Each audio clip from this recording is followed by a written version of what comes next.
Hey, thanks for purchasing from Performance Vacuums. Here's another tutorial video on power heads. Now we sell all three of these power heads here at Performance Vacuums, and they come on various makes and models.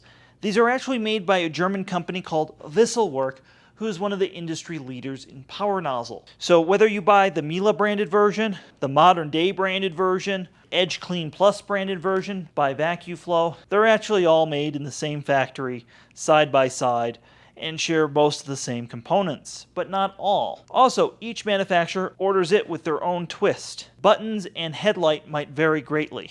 I want to mention, if you bought a Miele C3 or C1 vacuum cleaner, this would be the power nozzle included. We're going to mainly be using one of the central vacuum nozzles to demonstrate in this video today. We're going to start off by a tour of the controls.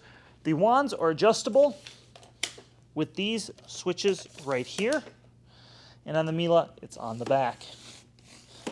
The Miele wand and nozzle are not interchangeable with the standard central vacuum style. When disconnecting the nozzle, make sure that you flip the switch to the off position before disconnecting it. You do not want the 110 volts of electricity to arc between the nozzle and yourself. That also applies with central vacuum variants as well. If you have one of the retractable hose models, you'll have a push button right here to release it, and the nozzle power operates independently of your hose. No need to worry about that. The nozzle is adjustable on a continuous loop 1 through 5.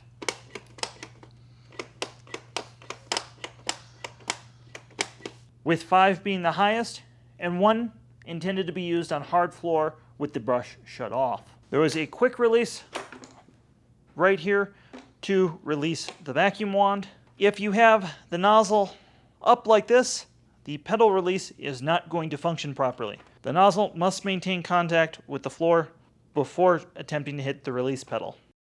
Once you hit the release pedal, the nozzle will swivel 45 degrees.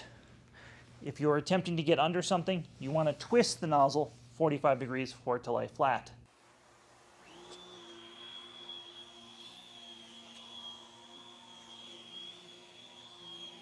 Adjusting to different carpet heights is one of the strong suits of the EBK360. It can do the highest pile and the lowest pile and anywhere in between. So it's one of the most versatile power heads out there.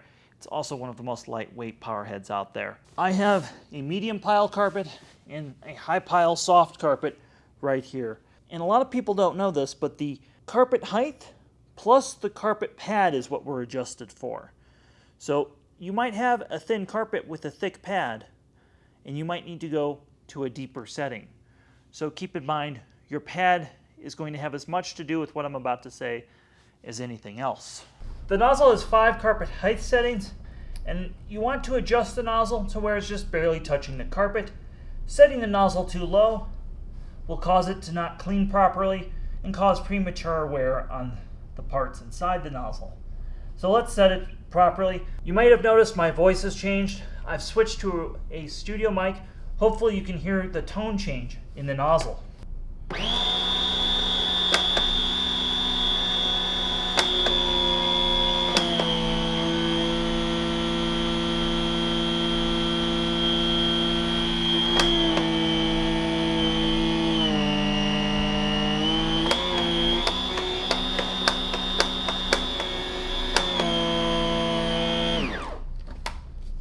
That is the tone change we're listening for.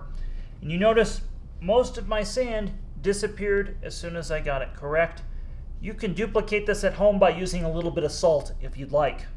We're going to do that same test on the high pile soft carpet and see where it is. Again, you want to start high at number 5 and work your way down.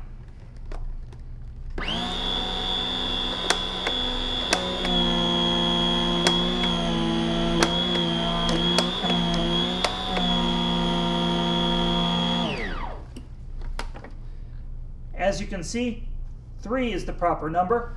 The nozzle has a long life belt that should not need to be changed. If you happen to jam something in the nozzle, you will hear the nozzle shut off. If you have a battery operated variant, it of course will flash the battery lights at you. Most users will not have any light to go by whatsoever. You'll want to remove the item and then power cycle the nozzle. Your Wessel-Werk EBK should serve you for many years to come, but it will require a little bit of maintenance from you, the end user. Hopefully you got one of these with purchased. If not, stop by the store. You'll notice there's a line on the brush roller. That's for you to take one of these, or really any scissors or knife. And you want to just cut along the line and cut any hair off each side of the nozzle. Then you can take your vacuum and vacuum off the excess. This will ensure that this nozzle runs in tip-top condition. There is no reason for you to ever open this nozzle as a consumer. Again, I want to warn against opening this as a consumer. You will need professional service if you do so. I hope this helps you in your cleaning and in the care of your new EBK360 nozzle. Please subscribe to Performance Vacuums. Leave us a review on Google if this helped you, and have yourself a wonderful day.